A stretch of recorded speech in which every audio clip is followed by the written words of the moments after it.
Guy Hedgecoe in Madrid. Well, Israel has continued to bombard Rafah in southern Gaza despite international condemnation over a strike that set off fires at a refugee camp. Eyewitnesses have in the last hour or so told Reuters several Israeli tanks have reached the centre of Rafah. Medics say at least 45 people were killed and hundreds more were treated for severe burns, fractures and shrapnel wounds on Sunday night.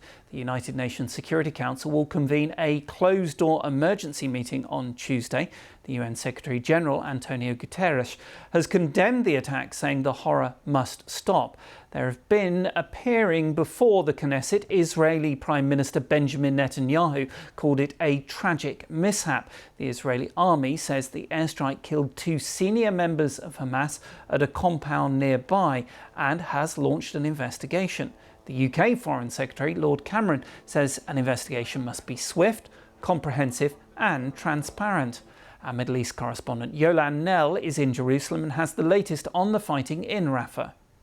The UN's already called for a full and transparent investigation into that deadly airstrike on Sunday night, which killed at least 45 people in tents in a camp for displaced people and injured something like 250 in a large blaze after the Israeli airstrikes there, targeting, the Israeli military says, 2 Hamas commanders in that area. Now what we've been seeing overnight is more artillery shelling, more Israeli airstrikes, and that is sending people, particularly in the west of Rafah, where there weren't these Israeli evacuation orders issued earlier in Israel's military operations in Rafah.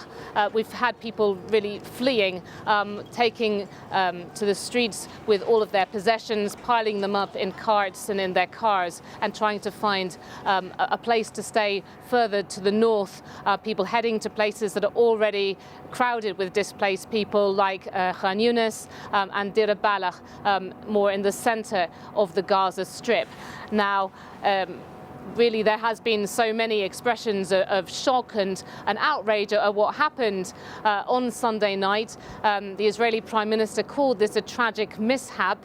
The Israeli military says it's investigating what happened. There have been some reports in the US media, but quoting unnamed Israeli officials, suggesting that perhaps it could have been some shrapnel, part of the precise munitions the Israeli military says it was using there, that ignited a fuel tank and caused this catastrophic blaze. But Benjamin Netanyahu also vowing to continue the war against Hamas. How much pressure is he under from the international community versus at home from people within his government? I mean, look, there's a huge amount of international pressure. Israel finds itself more and more isolated on the world stage after we had that International Court of Justice ruling last week, calling for an end to military activities in Rafah, this deadly strike that followed on. But domestically, although we are seeing continuing protests, particularly by supporters and families of the hostages still held by Hamas in Gaza, people very worried about the implications that all of this could have for efforts to try to get new talks going indirectly between Israel and Hamas on a new ceasefire and hostage release deal. But, you know, the message from the Israeli government has very much been that Israel must protect its national security. It sees Rafah as a stronghold of Hamas and says that its operations in Rafah remain quite limited. It is pushing, we can see, towards the west, now has control of a large area of the Gaza-Egypt border.